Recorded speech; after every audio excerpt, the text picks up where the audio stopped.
All right, hello, welcome to Convict Inc. Never fear, Underdog is here. I'm just kidding. I'm your host, Robert Rosso, going live once again. I don't have a set schedule right now, you guys. I'm going to repeat that I will be doing some videos in one live a week, but I have some time. And by the way, tomorrow night, I'm trying to see something. Tomorrow night, I will be having a special guest on, and that guest is a guy by the name of Cedric Dean. You guys don't know who Cedric Dean is? Former lifer, doing huge things right now. As a matter of fact,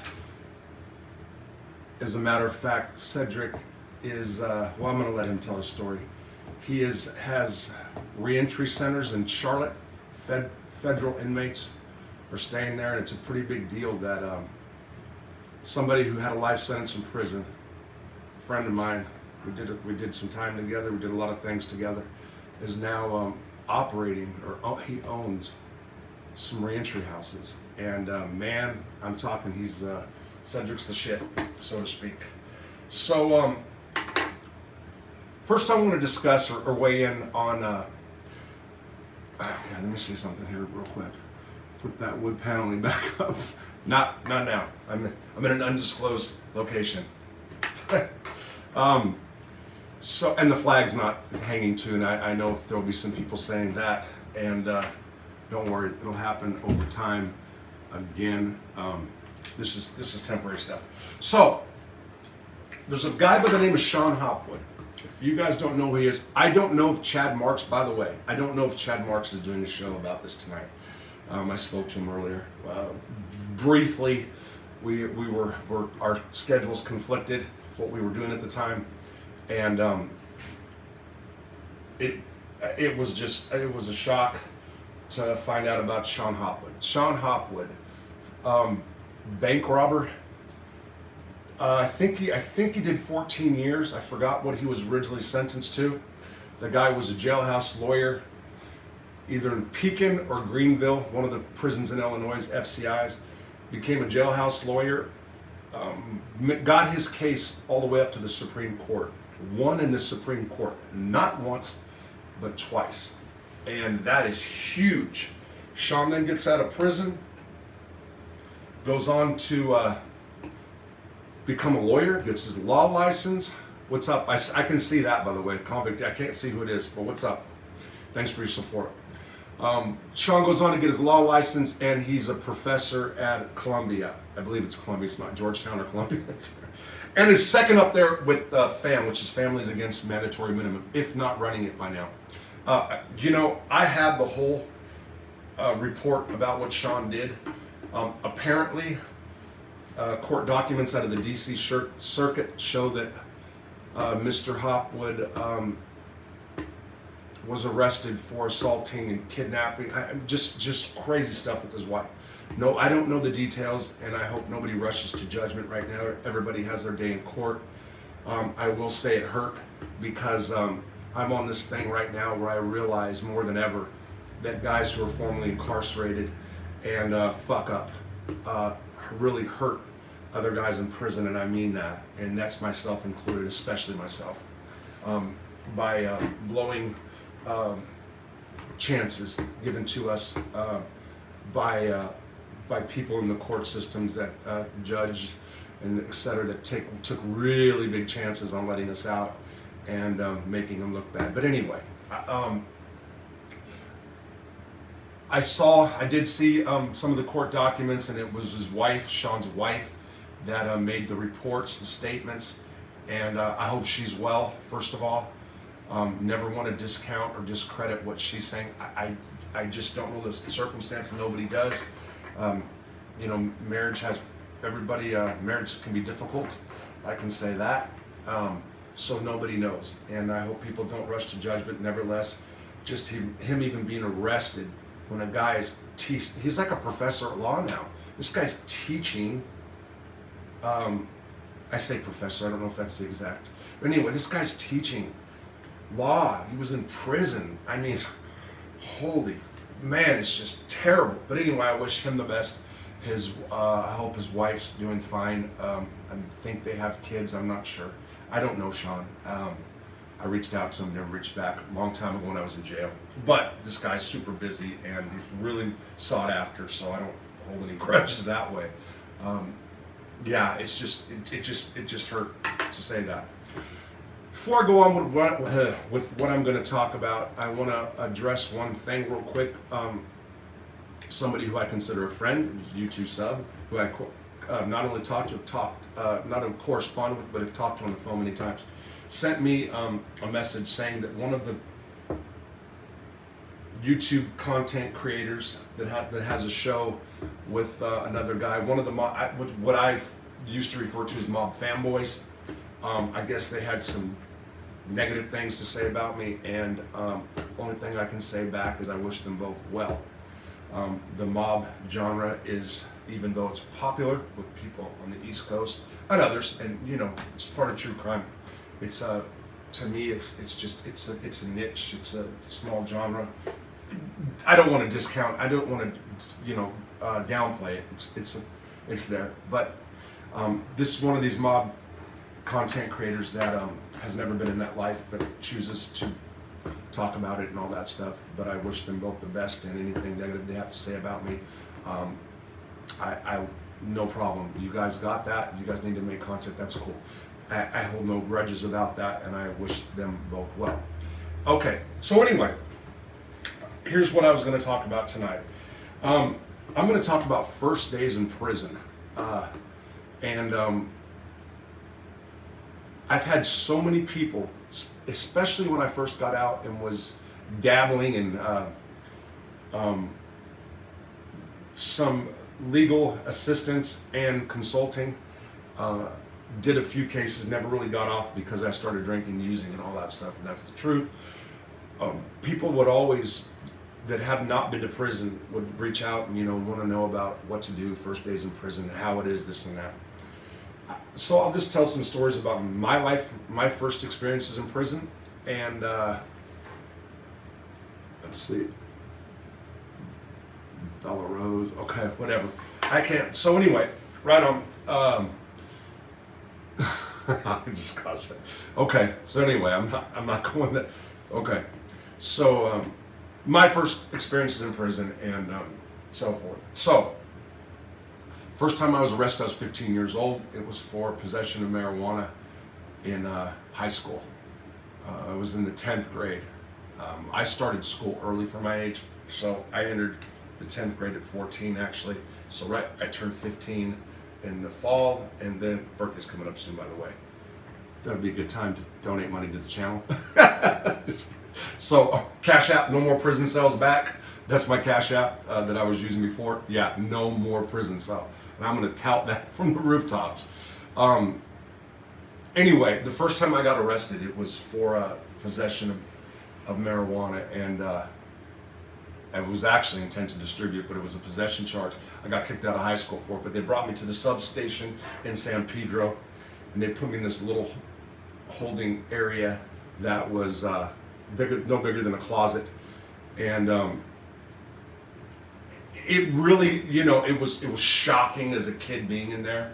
I can honestly say it wasn't like I'm never going to do it again. I wasn't put in the tank with any juveniles or anything else, and my father came and bailed me out, and it was a terrible ride home.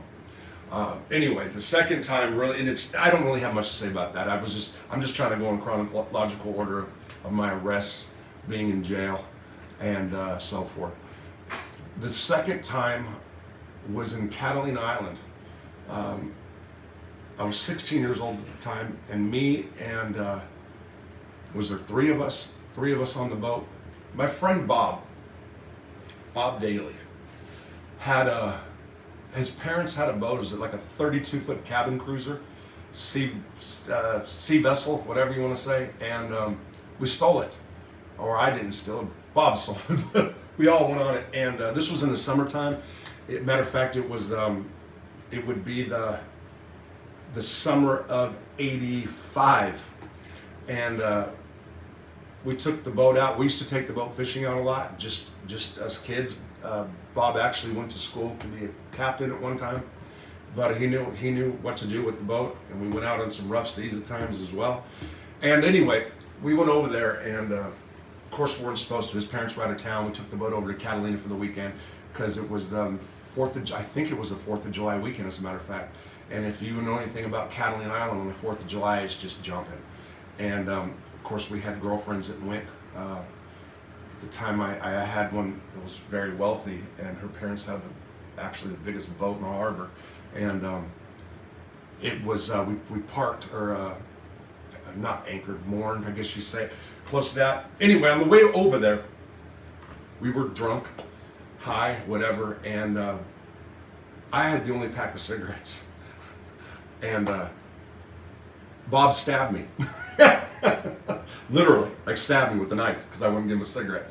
Joke, drunk, but so I have this knee wound, and we get on the mainland, and we were drunk on the island, and I was bleeding. My knee was bleeding, and of course the cops saw us, and we got locked up in the substation at Catalina Island for being drunk and disorderly, and then we all told on each other, I think. I don't know. It was crazy. I mean, they found out that Bob had taken the boat, and we stayed the night in jail there. We were all in the holding cell together. That wasn't a big deal. So anyway, I don't know why I even went back that far, but I did. Somebody just sent me, okay, Chad. Right on, Chad. Thank you, bro. And like I said, I didn't know if you did a Hopwood thing, and I wasn't going to really go down that. I didn't do enough research. I didn't have enough time. Yeah, I'll say it. I worked out before I got on the show, right? I'm doing that now. So I have to have dopamine pumped through me somehow, right? Better working out than drugs and alcohol. And by the way, Chad, you're the first one that told me I needed to start doing that. You just told me to think back about prison and the burpees and all that, and yeah, I have been. Not full on a schedule, but I definitely have been. And so Chad Marks in the house, you guys. Great channel, Blood on the Razor Wire. So anyway, so the first time, shortly thereafter, I was 18 years old, trafficking narcotics from San Pedro, California, across the harbor, back again to Catalina Island. And Jesus Christ. So I was over there, and what I did at that time was I knew the former mayor's son, and I met him through a girl that I went to school with, Helene. That was her boyfriend. His name was Jimmy. That's all. I'll leave it at that. And I was bringing drugs over there about every other weekend. My first, well, she was my fiance. My first wife and I used to go over there. We had a baby ourselves, but we went over there together usually, and we made a weekend out of it. And on this particular trip, I went over there for reasons I shouldn't have, with a girl, and it cost me. I went over there and I was playing Big Willie. I had a fake ID, and what happened is I went to the local bar, and this was in December of '89. I went to the bar and I started buying up the bar. And then after that, Jimmy Kane found out. He was pissed because he didn't want me to show my face on the island. He was the man. I was supplying him. And to shorten up that story, I had I had a room on what's called the Catalina Estates. I forgot. Catalina Estates, I think it was the hotel room. It was empty. There was nobody there. Not one person. It was the off season. There's 2,200 people on the island at the time, and me and my dumb ass with a lot of cocaine and buying everybody at the bar drinks. And then I go and I invite all of them, everybody in the bar, after me and Jimmy got in an argument, to go back up to the hotel. And I got 2 more rooms and had a weekend of literally the entire weekend bash, where mirrors were off the walls, and I was dying to get busted. So that was on a Friday. I left, and by Sunday morning they were kicking my door in, and I got arrested and sent to the Catalina substation, which, by the way, they had a contract with the local diner at the time, and the food was phenomenal, even though that was my first adult arrest. And what they did was they transported me back to LA County substation in a helicopter. It's like, think of a military helicopter, like a Marine helicopter. Well, what happens is, I'll never forget, they cuffed my hands behind my back. They put like a life vest on, you know, when you have to pull from the cord. And then they strapped me in the helicopter. And so my hands are behind my back. And I have a life thing, but you have to pull it to, you know, and they left the side door open. And this was the Los Angeles County Sheriff's Department. And these son of a bitches flew that helicopter like sideways, like we're gonna fall out. It was me and two, I can't say illegally, undocumented workers. And man, did they give us a ride. Then, to make matters worse, they flew over my apartment in Redondo Beach, California, where I lived. Just because there was going to be issues going on over there at that place. Supposedly, Westy, that one brought you recently said you should talk about your iOS. Okay, you guys doing your thing. Yeah, have fun in the chat. By the way, I'm still on my iPhone doing this. Side note, I should say, I have the computer. You guys know, if anybody's been following this channel, my laptop broke. I got a new one. The new one, something I've erased like everything, so I'm getting that worked out. Hopefully over this weekend. Although I have plans to go to a haunted mansion or something. So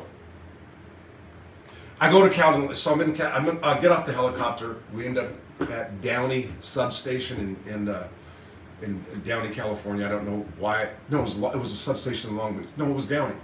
Long Beach, Downey. It was a Downey substation. And when I got there, it was just packed. And I'd never been in adult custody before. And I got busted at the time with possession with intent to distribute cocaine. It's my first offense, and it carried 4 years. And you know, being the new fish in jail, of course I was scared. I'm not going to sit here and laugh. Yeah, of course I was. And this is just a holding tank, but it's I mean, it's just crowded and fucking terrible. And you know, guys were talking shit, saying I was going to get a bunch of time. You know, I was the only white guy in there too, I should add. Me and the two undocumented workers, and yeah, so for sure fear written all over my face, so I was a target. And I need to tell anybody, if they've never been to jail, try not to show signs of fear or weakness when you go in, because you just become prey. And if nothing else, for entertainment. Like, a lot of guys will buck up and talk a bunch of shit, but nothing else. A lot of, in certain situations, they're not going to do anything, but you know, they get their clown on. You know, they're bored, they got nothing else to do. So I got out on bond on that one, and I ended up, what was it, about a year later, about 9 months later, going into the LA County jail system, the big system. I never made it to the LA County that day, which is, what did they call it, the glass house back then, Pink Elephant. It's my adult moment I'm having. By the way, off alcohol and drugs, I think I'm getting like dementias. I don't know, maybe it happened. I don't know. For real, I've been scattered. So anyway, going into the LA County jail system, fresh out of court, and this is another, this all ties together. Let me say something. When I first went to jail, California prisoners were doing halftime. So I'm going to get people to say on this charge that. So they still had, I believe, in effect, this is 1989, 90. I believe they were still doing like the 7 to lives. I'm not sure exactly right now. You know, they had the laws were different, but a common sentence for, especially guys in gangs that were murdering each other, was like 10 years. So I shouldn't say common. I remember several guys in the holding tank with me that day that had 10 years. And they were going to do 5 years. Were bawling their eyes out. I will never forget this Mexican guy. This is before everybody had tattoos on their faces, and was a thing. You know, it was like meant you were a criminal. He was from, I think he was from La Puente, 13. and he got 7 years, and I think it was for a robbery, and like was just like tears streaming down his face. So my point being, nowadays the sentences that are being given out, I mean, in the federal system, if you get 10 years or less, that's considered county jail time. And it's just crazy about how even inmates, former inmates, whatever, have adapted to that sentencing structure, to getting that much time. It's really a trip, because that was a lot of time back then. Going to do 3.5 years, and 3.5 years in prison is a long time. Forget guys like me who done 20, or Chad's done it right there, I believe. I mean, that's a long time for sure. But I'm not one of these people that it's like, oh, I did, there's a lot of guys that I did 20 straight. Well, I did 24 straight. Well, I did, it's like some kind of badge of honor, when really we're just morons for saying that. That means we're idiots because we wasted more time of our life in prison than you did. But there is that thing, there's that status, or that, everybody tries to out-chump each other. I did 24 years. I did 23 years, 8 months in a day. That's what I did straight. And before that, too much time. You're here, 18 months there, just stupid shit. All drug charges, by the way. So, but I wanted to say that the sentencing structure, that's another thing when it comes to criminal justice reform. The sentencings are so out of control, and judges are so used to giving guys 20 years for even 5 pounds of meth nowadays in the federal system. I mean, I get it. Judges have their hands tied, but I just think it's crazy, and everybody has become kind of accustomed to it. And people outside that have not been in the criminal lifestyle or whatever, I mean, they just want more, harder sentences, never get out. Anyway, I'll go back on track. LA County Jail, Jesus Christ. You guys have been in LA County Jail, let me tell you something, and you know what I'm talking about. Madhouse. What is there? Was there 13, 20,000 people in that place? Just insanity, man. You get brought in LA County Jail. At the time, I don't know if they're still doing that. I would imagine maybe not because of PREA, but I don't know. Everybody's stripped. And then everybody was put on these benches, right? These metal benches.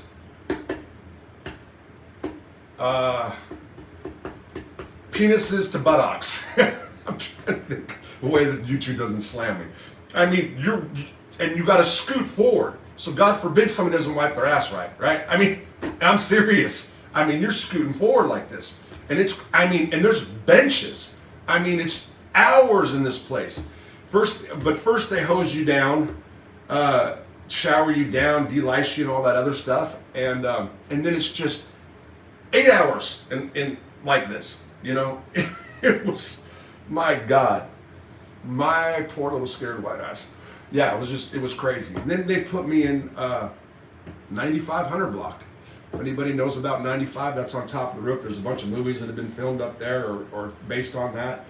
And it's just a jungle. I mean, it is a freaking madhouse. People packed, prostitution openly. I mean, I was just in shock going in there. I really was. And I'll be honest about what happened. So I'm one of those guys, you gotta hit the biggest guy in there, kind of thing. And I was on the phone for hours, phone line for hours, waiting to call we got married by then, I think, my first wife, Kathleen. And I was just fucking just ready. Oh my God, they got me in here, this is crazy, and jeez. So this guy takes the phone out of my hand, and I swing, and I hit him, and it just made him mad, and just laid me out. And I mean, like that quick, for real. Not knocked me out, but just taxed me, And then they throw you in the hole, and you get what's called jute balls. Back in the time, that's all the meals mixed up together. I did 24 hours in there, and then I knew a sheriff in there, a deputy sheriff, who was my sister's friend, and he had me pulled and put down. I think it was 2400. I forgot the. It was a better place than 95, and but the cells, there was 4 bunks and 8 guys in it. 4 bunks, 8 guys, and man, I was 19 years old, and I remember like not going out to the chow hall for 2 days because I just didn't know, and I wasn't, like, I only saw a few white guys, and I know I keep bringing up race, but this is the truth. And I just didn't know how to jail. I didn't know how to jail. It was so crowded, and it was crazy. And I'm admitting it. I don't care. But you start getting hungry like on the third day, and you got to go. Oh, also go in the bathroom in front of other people in the cell, the little curtain thing and all that, or God forbid, trying to jack. That's true. Stayed in the cell during the meals. You know what I mean? I'm 19. You know, I mean I'm just. All right, you guys know what I'm saying. I've been to jail. So finally, you get into a groove. They end up sending me a place called Biscaloos. From Biscaloos, I stayed there for 30 days, and I ended up going to what's called Wayside or Pittsford's Honor Ranch. And by that time, that's when I started reading books. It was in Biscaloo when I picked up my first book. Do you know, all the way through school, I had one book report in the 5th grade, Old Yeller, that a girl named Francine Giardino wrote that was a year older than me. And I used that book report in 5th grade, 6th grade, 7th grade, and 8th grade. Or no, it was 6th grade, 7th grade, 8th grade. But I never read a full book. Not Clockwork Orange. What was that book called back then in school everybody read? I did read it all. I do believe that I always had some, ADHD issues, so I have to really want to know the subject. I have to really be interested in order to retain information, and that goes to this day. Sadly, if I'm under the influence of anything, I can retain better. I do forget it later, but that's the truth. But if I really want to, and Sidney Sheldon was the first book I picked up. If Tomorrow Never Comes, When Tomorrow Never Comes, and I read all the Sheldon books. That's when I started really reading. Then went to Wayside and got into playing sports, and also I was, as soon as I went to Wayside, my first job was in the kitchen, and then I went to Wayside and I became a ODR waiter, which is an officer's dining room waiter, and that was a badass job, for real. I will say there's one thing that happened one day. There were some guys, and they were also out of, I think, San Bernardino. These Mexican dudes, they were gangbangers. And this kid comes out of the chow hall one day, and he's working in the back as a cook. And everybody, makes sandwiches. They steal sandwiches and stuff for hustle out on the compound. And when they came to shake us down, I guess the big boss was there, and this kid threw a sandwich, and it went right by my foot. And they had I think it was called the Nickel Crew in Wayside, and that's where you have to go break rocks for a week, like literally. And when they came, the guy's like, "All right, why'd you take a sandwich?" I said, "Man, this wasn't mine." Basically, I was dry snitching on this dude, but I didn't know like the rules and stuff, and I didn't say it was his, but I looked, it wasn't mine, so this is what happens on that note. 2 days later, I come out of visiting my wife. She brought my daughter up. Was she pregnant with my second, I think, at the time. And we got money back then, which is called a wet 40. So you got two $20 bills. They put it in water because there was drugs on it or whatever. And then I had what's called a money bag. This little thing these guys in jail make. You guys see them out of socks. I'm sure you guys have seen some jail hobby craft or stuff. The Hispanic guys were really making cross. They made some badass shit.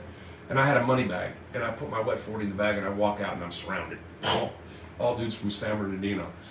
And they're like, hey, ASA, or hey, homeboy, or whatever it was. And man, I don't know. I am a kind of a jokester. And I just went into mode. My defense mechanism was, I looked and I knew I was going to get my ass beaten. They were going to steal my money. And I said, this is what happened. I look and I said, hey, ASA, I'm from the Puente 13, the south side of the tracks. My cousin's Louie, my nephew's Nacho, and my uncle's Sleepy. And this dude just looks at me like the shot caller of the bunch and just starts fucking laughing. Like, roll. Like, this fucking white boy's a fool. And then they all started laughing, and then they wanted to talk to me because their homie did that, and they wanted money still, and I didn't give it to them. That's the truth. I'd say if I did, for sure. I'd tell you if I did. And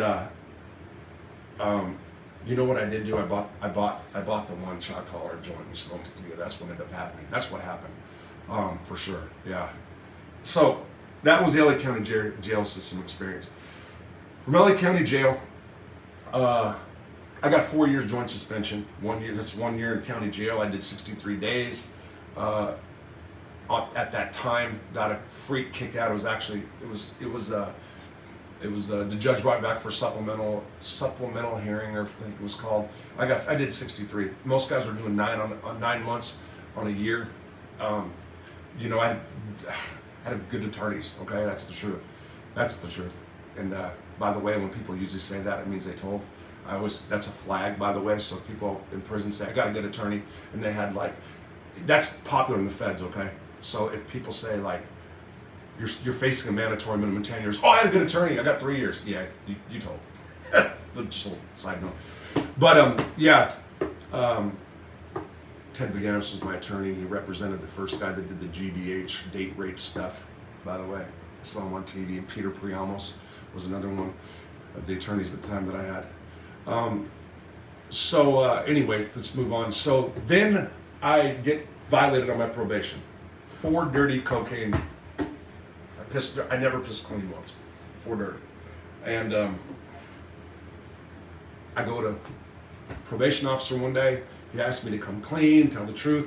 Most guys that was telling the truth. Imagine that. I just thought about that. This has happened in my life in the last couple of years. Just confess, tell the truth, and I just don't have it in me when I'm using. It's the truth. So he picked up the phone, called the chain. I was in Long Beach. I had a probation out of Long Beach. Bernstein was my PO's name, and the chain had already left. That means the guys, they'd already taken a bus from the LA County jail, from Long Beach to the LA County jail, the big jail.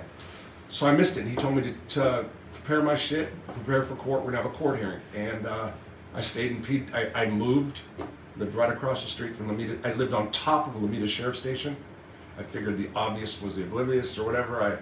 I had this little thing in my head where I'm going to deal drugs on top of the sheriff station. That's what I did for a year. Then I moved, and then I ended up running to Arkansas, thinking it was Zimbabwe or Rhodesia now, whatever it is. And they weren't going to extradite me. But I came to Arkansas, started selling cocaine, and I got busted. I'll never forget the night I got busted in Arkansas the first time. I was trafficking via the airplane, and the dog missed my missed the snip. The way I was doing it at the time was I was putting drugs in a suitcase. No locks, no, just drugs in a suitcase. Kilo in a suitcase. Boom, back in the day you can do that. And I was drinking the whole way home and snorting coke. I had coke in my pocket, and I was snorting. So I get off the airplane, and it's supposed to be a federal case, and I'm drunk. I made a big scene from Dallas to Fort Smith. They give you 3 drinks. There's like a 3-drink minimum, and I wanted more, and I made like a big deal out of it. And there was somebody on the plane who was law enforcement, who was either following from Dallas or whatever. Anyway, federal agent, whatever. And what they did was they let me go, they let me drive, and then they found out I was drinking, and they pulled me over, eight cars, pulled me over for drinking and driving. And I left my suitcase in the back of the truck that I had.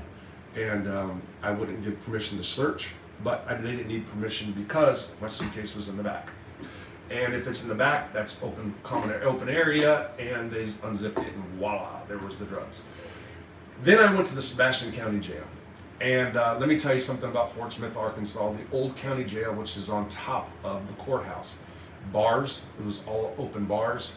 4 to 6 bunks. Was it 4 to 6 bunks in the open jail? I think it was something like that. Just slabs of tin. TV dinners, three meals a day. And when I went in there, every single person in there knew exactly who I was because I was on the news. Back then, you can get busted for a gram, you're in front page of the news. Now, homeless people run around with pounds, but hey, that's a different story, we won't go there, of meth. But this was a cocaine case, and I was in there, and there wasn't about the pot. What happened, what freaked me out was the numbers. In Arkansas, Class Y felony for distributing cocaine is a Class why felony, it carries 10, 40 to life. Now, when you hear the numbers 10, 40 to life, and by the way, when they were trying to question me, I did sign my Miranda form. So they brought me to the narcotics station. I signed my Miranda form, and I said, I got nothing to say, I need an attorney. Don't ever sign your Miranda form first, by the way, because one of the officers said something like, so there was a good cop, bad cop, and one of them said that I was going to get 40 years with 40, he didn't say the word black guys, okay, with 40-inch, and he didn't say the word penis, going up in me 40 times a day. That was the scare tactic, if I didn't cooperate. And so you can imagine how he said it. Well, so this number 40 keeps ringing, and then I go to the jail, and I'm in the cell. I had my own steel shelf, and I was in with, there was 2 guys, I think, so I think that was a 3-man. There's 2 or 4, and they're just like, dude, you're getting 30. You're getting 30 years, If you plead out, you're gonna get 30. So when you hear 30 years, you know what I mean? It's like, especially 22 years old or whatever I was, and I'm running from California in a 4-year prison sentence that I'm gonna have no matter what. I was in shock. You know what I mean? I was in shock. What they didn't say was you do 7 years on 30 on a class Y felony, about 7 years. On 10 at the time, you were doing 2.5, and on 40 you do 10.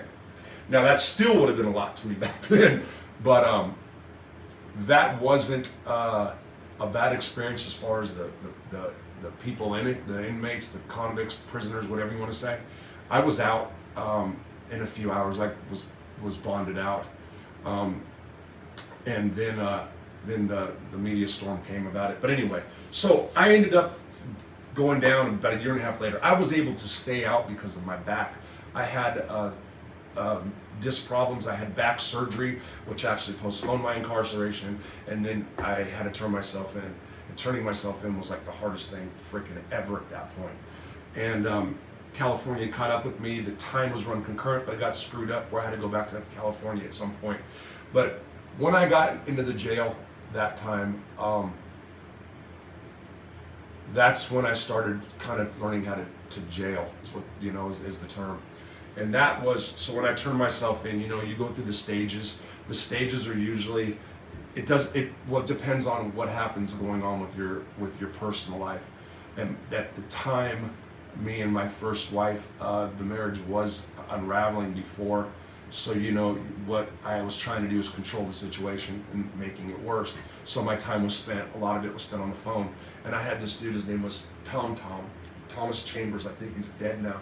And Tom used, because the phone, everybody can hear phone calls, And Tom was the one that pulled me up and by the way, Chambers Brothers out of Fort Coffee. This is what I'm talking about. And if you guys are from around here, you know Fort Coffee, you know the area, gypsies, and shady characters. It's Wild Wild West for real. Like Hartford on steroids, where I live. That's the Wild Wild West deal too. I mean, to a certain point. No offense, Chief Bolin. I don't mean it like you're not doing your job. I'm just saying it's way out there, So that's where I learned how to start. I played cards. That's what I did. Read books, and then I went to prison.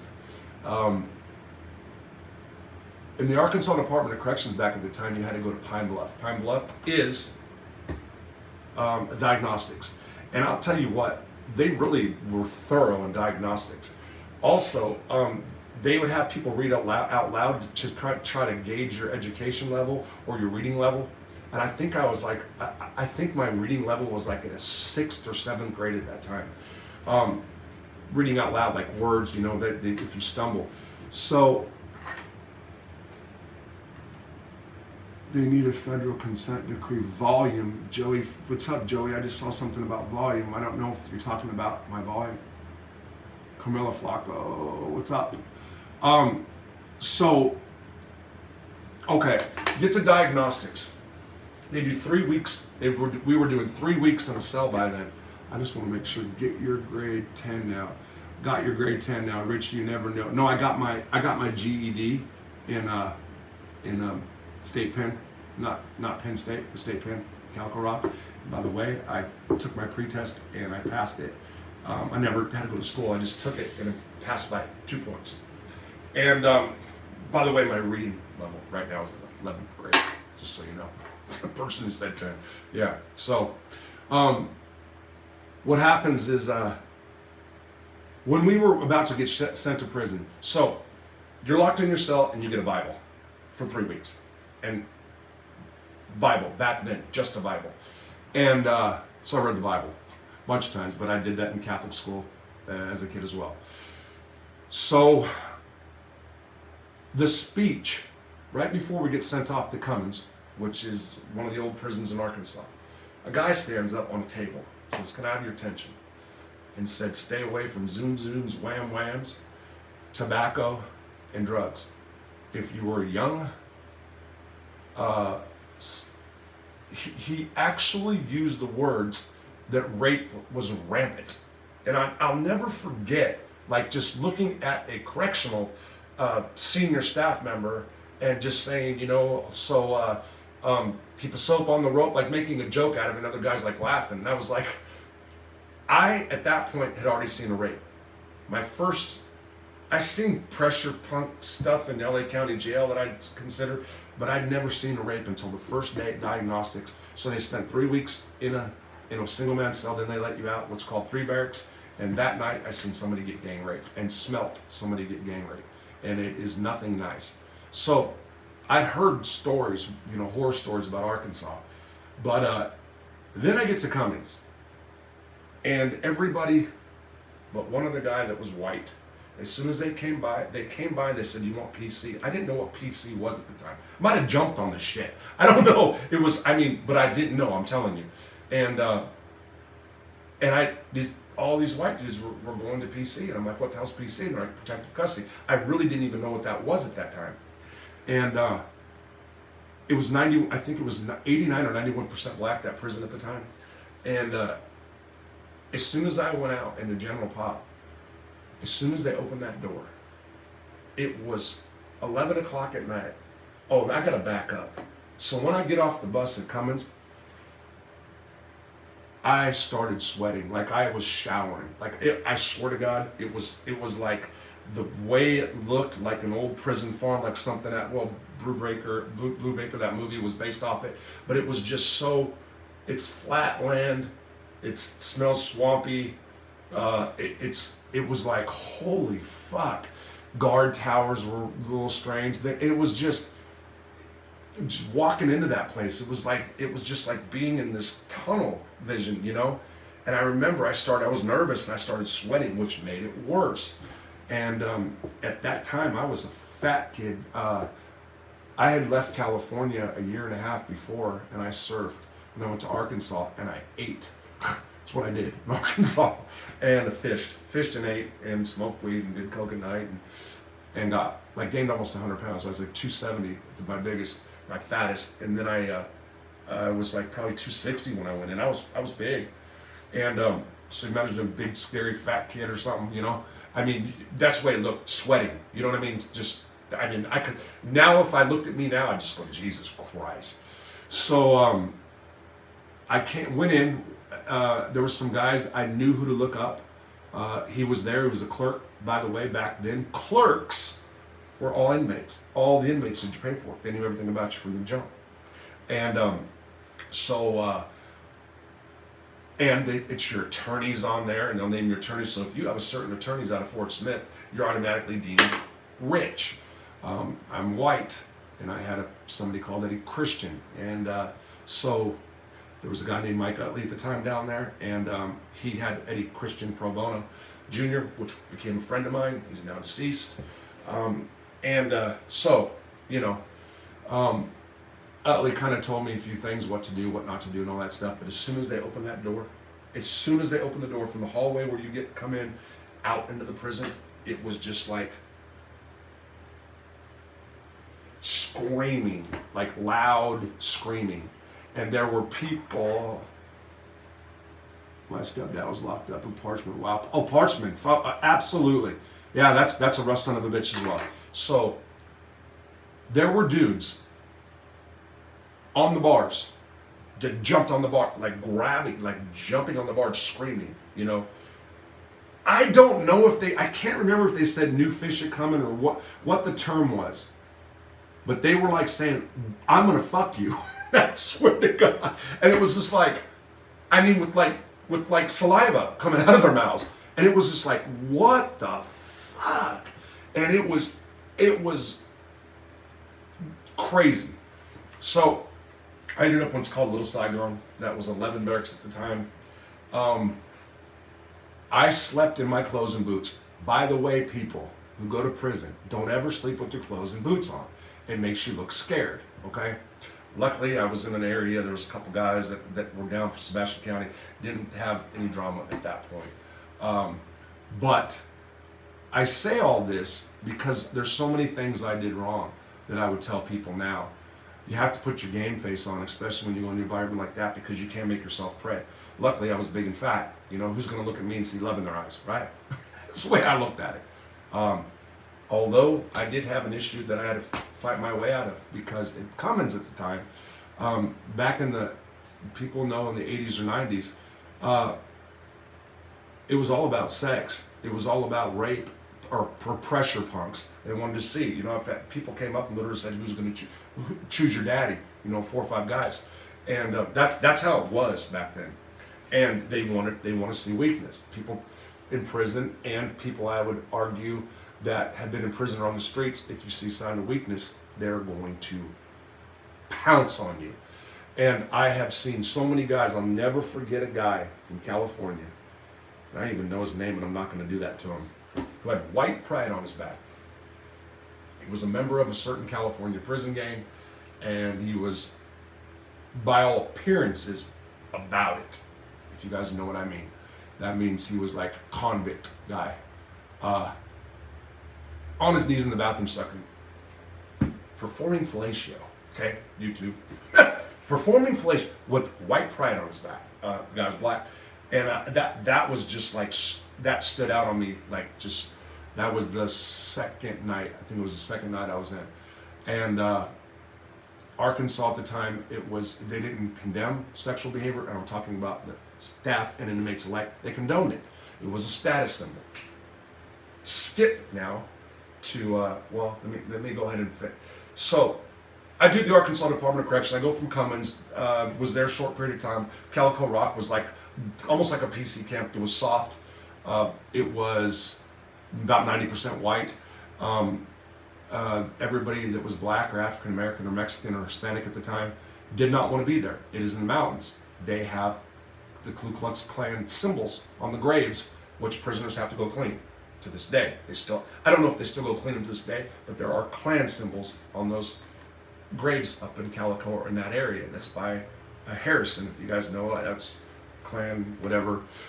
So people's families of color did not want to drive up and visit. So therefore, the guys did not want to be there. Anybody that wasn't white did not want to be there. Everybody that white wanted to be there. And that's the truth of the matter at that time. I don't know. I've not been in there. I got out in '94, and I was extradited back to Sebastian County Jail on a hot check charge. My wife at the time closed our account when I had a hot check pending, and I had to go deal with that, which they knew it was a mistake. But nevertheless, I had to get extradited. Plus, California had a hold on me. And I remember going back into it was the new county jail in Fort Smith at the time, Sebastian County, and it was brand new, and when I got there, now I knew how to do time. You know, now I was one of the fellas. Calico I became, but now I was one of the guys. So that's when the transformation in me really happened. I would argue it wasn't even in prison at Arkansas, because I did do a lot. I isolate. I always try to find spots I can be alone in prison or walk by myself and all that stuff. It's hard, and was hard in that situation because it was all open dorms in Arkansas, open barracks. But yeah, I would say that I did my time. I didn't do the sports. I didn't hang out. I played cards. I gambled with the select few people. I always had like just a few friends. But when I went back into to the Sebastian County system, that's when became one of the fellas, so to speak. And that means just all the reindeer games. I did a month, I was let out. I was back in 60 days on something I didn't do. I've talked about that before. It was possession of drugs that I never knew were there, never saw, were planted on me, 100%. And I ended up doing 7.5 months. During that time is when I was like, so I did a video about this. I had somebody sent me was it $7,000 or $9,000, and I gambled big in jail. I got high in jail. That's when I really started using a lot. Prior to that, I didn't use, in Arkansas the whole time. I think I did a couple pills, but I was for the most part a model inmate, if that's the correct term. But the only reason I say if it is because I took one drug program, the SATP, I think it was. I mean, I just went through the motions of that program, to be honest. But I didn't get in no trouble. But when I went back on that violation, I was angry at the world because I was innocent. I fought. I, caused all the trouble. I was jailing for the best part. Big commissary, big gambling. I had that money, I said, and there was a few of us in there, and it was just party time. That's what it was. I got out. California ended up catching up with me, and I was extradited from Logan County, Arkansas, via Fort Smith Airport. I should say, then on into Ontario, and then they sent me to Chino, which was a violators yard at the time. Going into California, total different vibe. Gang time, not sexual predator time like in the ADC at the time. It was all gang time, very serious. Everybody had their prison face on. That's how I often described it before. I will say that I was locked up in Chino in Madrone Hall, which was, again, it's a violators yard, 2-man cells. I believe they used it for concentration camps back during World War II, and not concentration camps, or internment camps, I think the term was, and very small cells. I lived in it. The average stay was 3 days. I stayed 7 months because my paperwork was screwed up because of the concurrent sentences that I have were off base, and they didn't make sense on paper, is what it looked at. And they got my papers straightened out. But during that time, so I'm closed in. And the first incident I ever had in California was with the guy that was a member of the Nazi Rail Riders. And I did videos about this. It was what's called a kitty. Everybody so all the white guys have to pitch in 10% of their commissary money. And that money goes to like one person in one cell, and it was tobacco, shower, shoes, whatever, for the new guys that came in. And the guy was robbing everybody. And I was in the chow hall one day, and I flipped out because nobody was getting nothing. And then I got the kitty in Chinos for like 5 months. That's what ended up happening. I did a video, so I'm not going to go into all that. And about it, I forgot what it was titled, but I would say it. But then I went out. They sent me to Chino Minimum, CIM, and I was the California's points is level 1, 2, 3, 4, and I think 5 if you're in Pelican Bay or Calipatria now, or Corcoran, whatever. And when I hit the yard at Chino, it was so different because everybody was so ganged up. I'll never forget. Like I like fell asleep for like a day. Like I was like over exhausted, or just the whole experience. And my cellie, or my bunkie, I was in the top bunk at the time, kicked it. He's like, "Dude, what's up with you? You got a bad jacket or what?" I'm like, "What do you mean?" He's like, "You ain't showing your face on the yard yet." He's like, "You're hiding on the bed. What's going on with you?"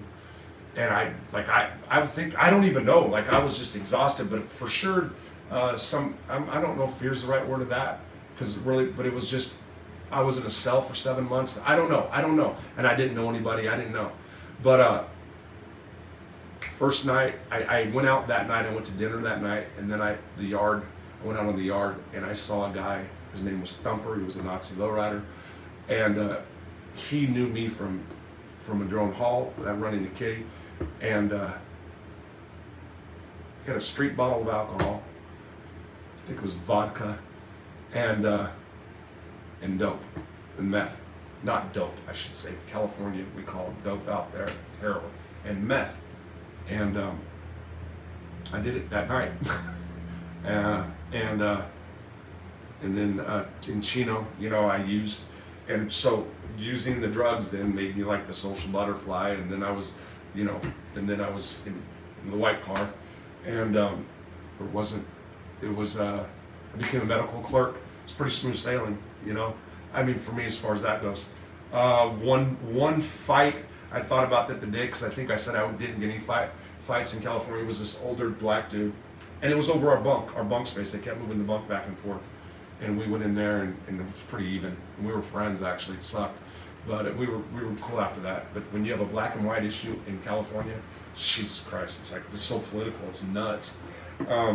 But we were friends, me and that dude. He was like, it's like 20 years older than me too. So I covered California, covered that. So let's go to the feds. So I get locked back up in the feds, and when I get busted and sent back to county jail in Sebastian, I'm already seasoned by then, so I know what to do. And what I mean by that, and I should probably explain, is you go in there and you immediately want to get like your blankets, your towels, your extra everything you can. You want to get a razor if you can. They pass out Razor Soft, and you're trying to want to get that. You want to get a razor blade to cut stuff. You want to get fingernail clippers if you can. That's jailing, okay? What's when you can acclimate and get stuff that new guys wouldn't even know. You know, you want to get all your stuff hooked up. And so and then the first day, boom, you know, I know what to do at that time.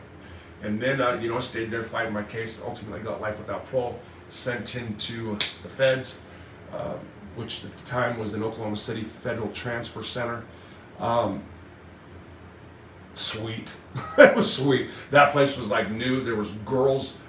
They used to have windows where guys used to look out. They weren't whited out at the time. So the girls were over here, the guys were over there. If you go to the rec yard, the girls were literally this far away in windows, double windows. So they were naked, running around, you know. I mean, freak shows. I did videos about that. I mean, these girls were doing it, you know. I mean, they were putting on shows for the dudes. Guys, and I said a video, there were guys that in their mind were in relationship with these girls in the window.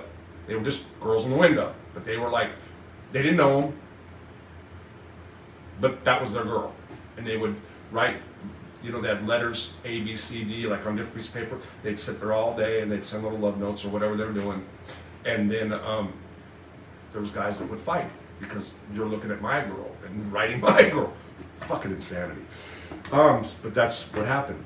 I want to see a couple of his comments. The things keep us squared away in jail, gambling, no sex, no drugs. I stuck to it being in LA County. That's right on, bro. Tommy and Richie. I wish I can see these comments, you guys. I mean, I can only see a few. I wish I could respond. If I'm on StreamYard, I need the laptop up, and that's just a matter of getting it done. So that will be it would be this weekend. We have other things to do. So feds, and I talked about this, and I know some of this is repetitive. There's new people on here. I'm telling some prison story stuff, just about things about my life. So that's what I'm doing here tonight. Plus, I have an hour and a half to kill, and that's really why I went on tonight, because I wasn't going to at about 3 o'clock today. This just happened because I was like, oh, okay, I have this much time to kill. I've already covered my meeting today. I shouldn't say covered. I was almost going to go to another one tonight, but I went to a really good one today. So anyway, the feds, I got out of FTC or the Federal Transfer Center, and I hit Lewisburg, and I've talked about this at length. Leavenworth. Walking into Leavenworth, huge castle light, felt like 1 billion years old.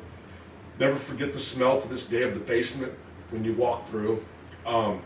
It was just old, musty feeling. You can actually feel the history of that prison. You can feel the history of those guys, like ghosts are still there for the people that built it. I mean, it's if anybody out here has been to Leavenworth, and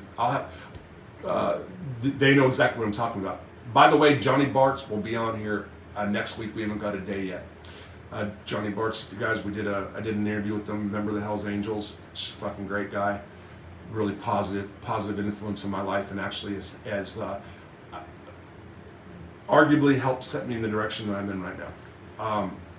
Made me really think about some things, along with Chad, who's been trying forever in vain, but Chad, and but anyway, Leavenworth, yeah, so the thing with Leavenworth, so I was already kind of seasoned in doing time. The thing about Leavenworth was that they put me in there during count time. So I was put into a cell. I walked in the cell block. The whole place is empty. It's count time. It's between 4 and 5 o'clock in the afternoon. That's not what they usually do. To this day, why that happened, I forgot, but they put me in a cell with somebody. Yogi, Kevin Rawls out of Texas, who blasted tattoo-wise, kind of looked like a cartoon villain. Not putting him down. He was a good celly. But because I came in at count time, and possibly because there were some people on drugs, people are like, "What the fuck? Who are you? Why are you? What are you doing? Like, are you a plant? Are you a cop? They're just putting in here." And you have to have your paperwork very quickly there. Back in the day, that is your pre-sentence investigation report. And my cellie was high and a little paranoid, and asked me where I was from. So it wasn't about the fear that I had as younger going into systems. It was, so for sure fear in the LA County jail cell. For sure fear when I walked into Cummins, But after that went away. But there's also there's the uncertainty of not knowing new prisons, especially in the feds, where everybody's not from the same state. You don't know that the prison's massive. It's like the blocks, the B block where they put me is like a football field long, if not longer. And I mean, it's old looking, even though it was remodeled, those blocks. It was, that part was a trip. Also, the cop that brought me in, they called him Happy. He did time, he was a correctional officer in the Arkansas Department of Corrections. He made knives. Happy made knives. And pocket knives, switchblades, all kinds. And this son of a bitch, he's walking to me in my cell. We go through a vestibule that's dark, that's dark. And this, I don't know, because he was a little kooky, crazy, but a good guy, not putting him down, okay? He whips out a knife. Like, hey, you like knife? Like, I thought he was gonna stab me. No, and I'm laughing, but it was like, that was maybe some fear in me at that point, because I didn't know how to handle that. And he liked showing people his knives, convicts, staff, whatever. He made pocket knives. That was weird. And then within 15 minutes of me being in that prison, I've said this before, is when, I had heroin going through my system intravenously, and I didn't look back for 10 years. That's how I coped with it, looking back. So it was, I drowned in my feelings, whatever they may be, fear, lonely, whatever it was, with alcohol and drugs. That's the way I survived mentally, for sure, at that time. Okay, so I'm going to wrap this up, or bring this back up to my last incarceration, which was in April of this year, for violation of United States probation supervised release. Many of you know, and other content creators have done shows about it, that I was violated and that I was out of state. I turned myself in, and I was a mess. I was in detox. I didn't need anything to be put in like Narcan or anything like that, but my brain, I've never been so saturated with everything, polluted. I've never had a memory fog like that. Was down for 5 days. When I walked in the jail, and I've talked about this, when I walked in the jail, I've done enough time now to know, and maybe people can learn this or remember some of this. one of the first things you want to do, and I know this is hard for new people going in, is if you can try to find out, first of all, do not show fear. I watched so many kids in that jail come in that showed fear, and they became jokes. They weren't hurt, but I mean, I've seen kids run out, bang on the door, and this is in Washington County here in Fayetteville, Arkansas, where the school is, right by the school. I seen probably 4 kids beat on the door, screaming for help, just because guys were playing with them. Who the fuck are you? And guys surrounding them, walking up, because they saw fear in them. The ones that didn't show fear, they didn't do that too. But me, so I go in there, and the first thing I do is, who's running what? I can tell because I've been in prison a long time, sadly. And I scoped who was running the whites and who was running the Mexicans. Mexicans was a small car. 8 to 10 black dudes, which is the least amount of blacks I've ever seen in the jail. Just all white. But, and just went to them. Number one, the guys that are running shit like that, because it's like a sign of respect. They like to play Big Willie if they're in that position. Most of them do.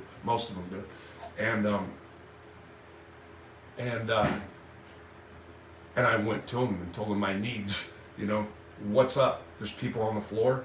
There's people sleeping on the floor, but there's empty bunks. What's up?